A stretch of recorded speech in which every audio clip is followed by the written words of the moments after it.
कार्तवीर्यार्जुनो नाम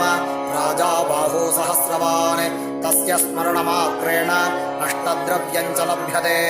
कार्तवीर्यार्जुनो नाम राजा बाहू सहस्रवान् तस्य स्मरणमात्रेण अष्टद्रव्यं च लभ्यते कार्तवीर्यार्जुनो नाम राजा बाहू सहस्रवान् तस्य स्मरणमात्रेण अष्टद्रव्यं च लभ्यते कार्तवीर्यार्जुनो नाम राजा बाहू सहस्रवान् तस्य स्मरणमात्रेण अष्टद्रव्यं च लभ्यते कार्तवीर्यार्जुनो नाम राजा बाहू सहस्रवान् तस्य स्मरणमात्रेण अष्टद्रव्यं च लभ्यते कार्तवीर्यार्जुनो नाम राजा बाहू सहस्रवान् तस्य स्मरणमात्रेण अष्टद्रव्यं च लभ्यते कार्तवीर्यार्जुनो नाम राजा बाहू सहस्रवान् तस्य स्मरणमात्रेण अष्टद्रव्यं